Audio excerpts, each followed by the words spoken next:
What's happening, everyone? It's GBall, and what I have here for you is a potential budget beast of the year coming in from CJRB. We'll go ahead and use the new latitude from CJRB to open this guy up. Now, if you've never stopped in before, welcome to GBall Vision. Feel free to drop a comment below. Let me know what your EDC is looking like today. The knife in question is going to be the double tap, and it's going to be featuring aluminum handles this time. It is an exclusive only to CJRB's website, and they are going to have a couple of different finishes that you can choose from. This here is obviously the green and black. I think there's 3 or 4. And if you're feeling really bougie, they also have a titanium variant that you can pick up for a cool $300. But what's better is these exclusives are going to come in at 80 bucks, and that's only a $10 difference from the original G10 variant. So $70 for the G10, $80 for the textured aluminum. That is a awesome upgrade to this knife, in my opinion. I thought the metal scales would be a huge difference for this knife on the acoustics and just on the total feel of the knife. And on the first couple of open and closes here, I think it makes a tremendous difference. We'll have to get the G10 one out and do a couple of comparisons. Some people are going to prefer the G10, and that is fine. You can save 10 bucks. But for the people who like the cold feeling of metal in their hands, you can now pick that up on the double tap. And I say the budget beast of the year because it is 80 bucks and it's an absolute monster. We'll get into a couple of the specs here in a moment. There's a lot to really like about this knife. It is going to be coming in D2, and CJRB Artisan, they have been using that ever since the first initial release. So not RPM 9 on this particular design. It is going to be D2, which I actually welcome. Well done, D2. And then the recoil V2 lock tied in with dual thumb studs for the deployment. It's going to make this knife very easy to open. It's going to be very safe to disengage that blade, whether you use the crossbar or the fin. And that is the brilliance of the recoil V2 lock. If you're not familiar, it is a crossbar fin combination, so you can use either one to disengage it, and for that matter, you can use either one to open it up as well. So fun, fidgety, reliable. Crossbar locks are notoriously resilient, tough locks when done properly, and this is going to have a huge stop pin in there. So I think anything vertically that you can do with a folding knife, this is probably going to be able to handle it. Now, does it have the cold steel triad lock levels of lock strength? Probably not, but you're either going to snap the blade or the hardware internally there before the lock gives out when it's done properly. Just my experience. It does have a lower mounted right hand carry only pocket clip and a lanyard hole there for the lanyard fans. Let's go ahead and we'll get a look at the overall length on this knife. I love that handle. It is comfortable and it's going to keep you in place. Starting out with edge, we have 3 inches of total cutting edge, 4 inches of total blade, and this thing is going to come down at 8 7/8 overall. And to put that in a better perspective for you, we have size comparison knives, the Spyderco Para 3 and PM2, and it's even longer than the PM2 and way taller and thicker. How about we bring out the AD10 and we'll bring out the off-grid Stinger. This is an XL showdown right here. And let's see here. That's really close right there. So we're talking AD10 level size, and the Stinger going to be a little bit longer than both of those. Fairly similar length to the AD10, and they're both going to be very tall. The thing that the double tap also has going for it is the height of that blade. And we will get into that blade, but first let's take a look at this clip and see what we're looking at when it's down inside the pocket. I can just tell you from experience, this clip works well. It's not anything special, but it does work well and it looks clean in the pocket. You're going to be able to tell that you have a knife in there, no doubt about it. You will have a little bit poking out. The lanyard people will have a fun time with that one. Your lanyard will get to pop out over the pocket as well. Good retention, and those crisscrosses, the cutouts and the milling is going to also help keep this knife in place. Not that it'll need much help just staying right where it is. Keep it in place even better. We'll go ahead and get the arch nemesis out here and give this bad boy a weight check. Now, I like to play a little game here on the channel with the new knives that come in. I attempt to guess the weight, and I always invite you to play along. You put your guess down in the comments. You can go with ounces or you can go with grams, whichever you prefer. Even if you already have a comment down there, go ahead and put your guess. And if you enjoy this type of content, you like knives and gear, subscribe to the channel, ring the bell. That way you never miss another GBall Vision video. I'm going to give this guessing game a go and probably be severely wrong. This is going to ruin my streak here. I have several, like right on the money. I'm going to say this is insanely heavy. I'm going to say 8.3, and I am really shooting from the hip here, okay? 8.3. Just tossing a number out because we don't typically have... Oh, I thought it felt good at 8.3. I thought it felt good.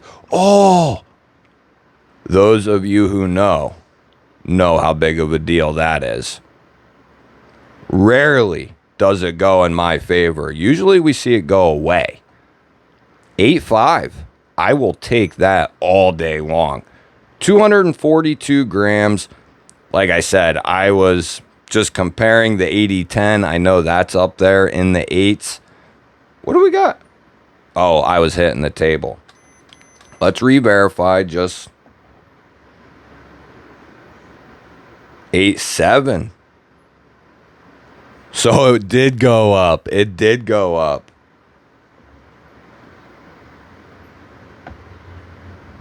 Yeah, it definitely did. It was under 0.2. No kidding. So it ended up going up 0.1 and ended up staying the arch nemesis. Now we'll get the calipers out here and get a couple of measurements on this handle and blade. We'll start off with the handle thickness. That's 0.6 right there. Big thick boy, 15.4 millimeters. Like I said, you're going to know this is in your pocket. The blade stock on this monster is 4.7 millimeters and 188 thousandths, almost 190 thousandths. That is a thick piece of D2. Let's see what they did for the BTE. And right there in that particular spot, probably could come down a little bit on it. Probably be like 25 thousandths, 26 thousandths like we had there. I'm going to say that's probably fair because typically we see even on standard, you know, like the latitude here, 22, 24. I'm not saying that's the case with the latitude, but that's the average we see. And if this is sitting at like 25, not really surprised. Let's see how this cuts out of the box. We'll use our standard catalog paper on our test here, and this doesn't tell us everything we want to know, and this isn't the type of knife that you buy for your everyday lightweight slicer. This is your kind of rough and tumble type of knife. Now, that doesn't mean it's not going to come with a good edge. I'm sure this is, but that's just not the type of thing we're looking at here. This isn't going to cut like a TRM Atom does or something like that, but this does have a really nice edge on it. We've had the G10 double tap, the Tundra, another Tundra in, and these bigger blades, they do a good job, I think, on the cutting edge and the geometry of the blade. I think they do pretty well. That is nice and sharp. I would say almost surprisingly very good, because that catalog paper is trash. We'll go ahead and get our off-grid driver out. I got a T10 bit in there, or I'm sorry, I have a T8 bit in there, and that's what we're looking at there on the pivot. That's what we're looking at for the body screws. Oh, they did us T6. They did us T6, them dirty rascals. Well, I don't know if you need to, you may have to remove that clip too in order to completely take it apart, like the scale off the stainless steel liners there. But I think you could just pop this and the clip off together if you wanted to take it apart and scope this thing out. I think this is awesome for 80 bucks. You guys will have to let me know. I know some of you who don't like larger knives, this isn't going to be for you, but for the others out there who do really enjoy a little bit larger folding knife, looking for a budget beast, so to speak, I think this would be a great candidate. And I'm going to say it's a budget blade at 80 bucks, brand new and exclusive. You know, I've been of the mindset since I came into the community back in 2018 or so. I've thought under 100 bucks was considered budget.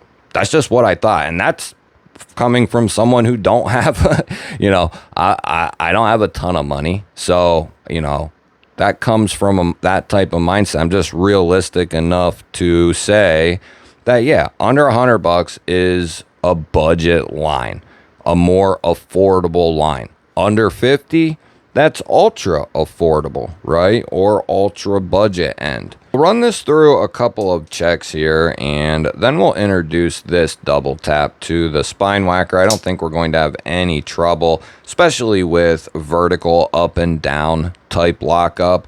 When you get into the horizontal, that's a prying motion, and typically not something you want to do with a folding knife. In a life or death emergency, of course, then obviously that makes sense, or an emergency period, of course, that makes sense to try and do whatever is necessary. And this might be the type of folding knife that could hold up to a decent amount of prying via the blade and the lock itself. But I'm not, you know, I'm not a machinist, but I think it boils down to what you have going on around the lock as well as the lock itself. So if you have good strength in the area, you're putting a ton of, you know, leverage against it, the stronger it's going to be. You know, I've tried to fail a bunch of folding knives one way or the other, and a lot of times it's the hardware that ends up shearing before anything else, just from that pressure, right? And then a lot of other times I've seen blades just snap before the hardware. So, you know, you get into some you get into the weeds with some of that stuff. But for a budget beast that's not a liner lock, this thing is freaking sweet. I love the handle layout. Locks you in perfectly if you need to choke up and get right behind the edge. I think that's absolute money there. I feel like I have a ton of control, and because of that big generous choil, you'll really be able to close in on that tip if you have a little bit more precise work you need to do with that, or the little bit of belly up here. I mean, it's all belly, but this part of the belly, easily do it. And that's what these things are great for. You can just use the belly for certain tasks, right?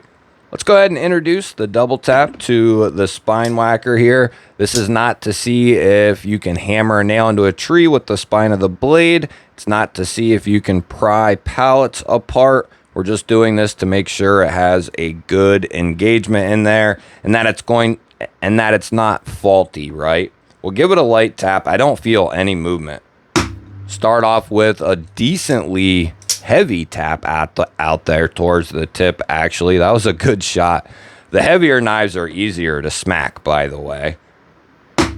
Give it a nice medium tap there in the middle. Close it and check it. Very good. A good double tap there. It sounds very good. We're going to give this one just an extra or two. It sounds really good.